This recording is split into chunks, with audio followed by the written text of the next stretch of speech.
Hello there and welcome. This is Mikhail or Michael speaking, and as always, before I start this video, I want to say thank you all who decided to support me financially, be it through Patreon, PayPal or Super Thanks. I really appreciate your generosity, so thank you friends and have a good day. Now today's video we will start with the situation around Bakhmut city. This sector was generating a lot of heat in the last few days. Situation around Klishiivka remained to be very dynamic. Last time I've reported that due to the fact that Ukrainians were able to enter Klishiivka, Russians were forced to quickly reinforce this front line. It would seem it worked. So as a result of a successful Russian counterattack here in this sector, Russian forces were able to re-enter recently lost portions of Klishiivka settlements and completely retake them. So at this point in time, at the time of recording, Klishiivka is under full Russian control. Russian counterattack in the direction of Andreevka did also stop Ukrainian advancements in its direction. All throughout last 48 hours, Ukrainians were desperately trying to assault Andreevka in attempt to capture it and cut off the supply route to Klishiivka.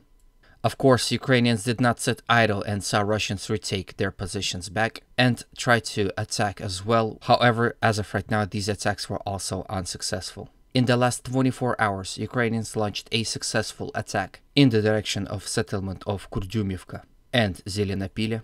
In this attack, Ukrainians were able to advance ever slightly, as you can see half of the field. However, one by one, slowly but surely, if nothing is changed, they might enter the settlement itself. So generally, this flank of Bakhmut, southern flank of Bakhmut, remains to be very difficult for both Russians and Ukrainians, especially around Klishiivka, as this place became a meat grinder for both sides. Now quickly let's touch the northern flank. Generally, situation here did not change all that much. There were limited assaults in attempt to advance in the direction of Yagodne and Berhivka. These actions were unsuccessful. Then there were some attacks and counterattacks here in the sector conducted by both Russians and Ukrainians without any territorial change. Ukrainians here are trying to advance and capture Dubovo-Vasilivka, which will allow them effectively assault Berhivka now from two directions. As of right now, Russian defensive lines here in this sector holds.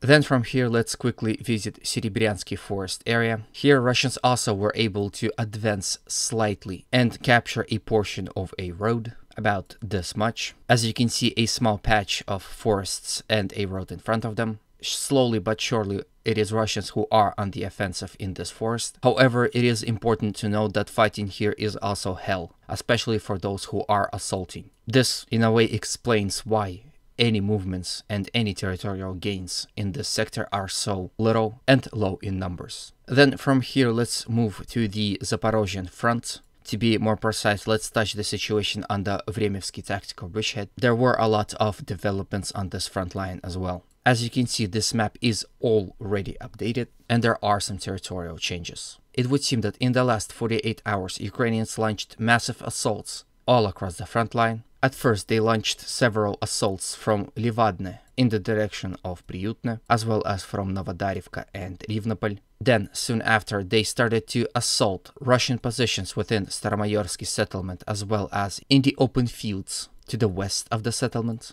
as well as assaulting in the direction of Urozhaine. These attacks came one after another. When Ukrainian operations in attempt to capture Priutne started, Russians were able to successfully reinforce their front line here in this sector and stop Ukrainian assaults in the direction of the settlement. Same could be said about Urozhaine, but they were not as successful at defending Staromayorsky.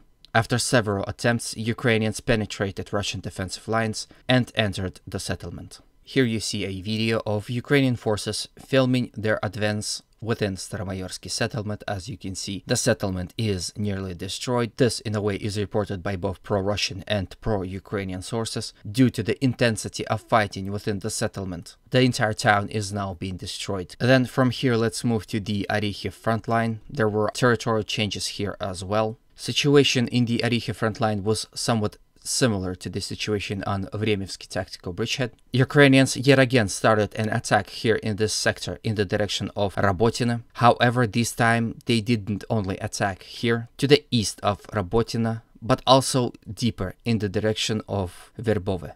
Despite heavy losses, Ukrainians were able to penetrate Russian defensive lines to the flank of Rabotina. and flank the settlement itself. Recent reports suggests that fighting here continues, and Ukrainians are now attempting to enter settlement of Rabotina to its flank and rear. As you can see, settlement of Novopokrovka is extremely close now to the front line.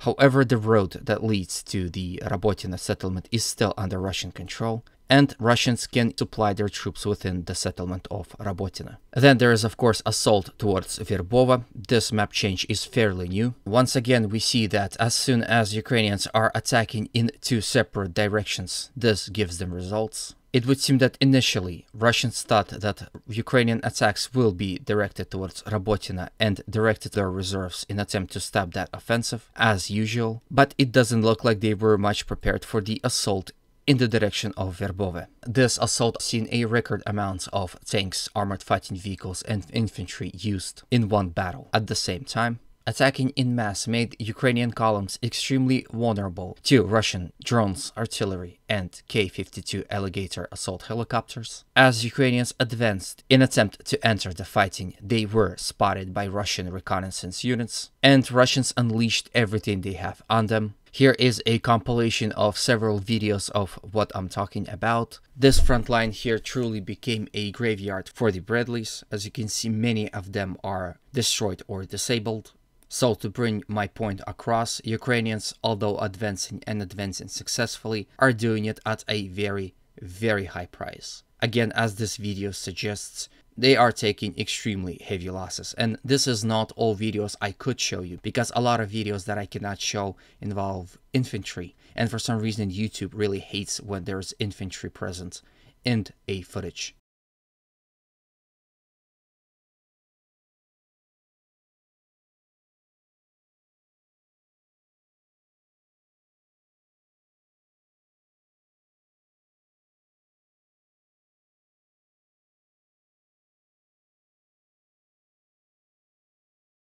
Then there's a video of Russian forces hitting and at least disabling one CF-90 fighting personnel vehicle. It is a Swedish one. It is fairly expensive.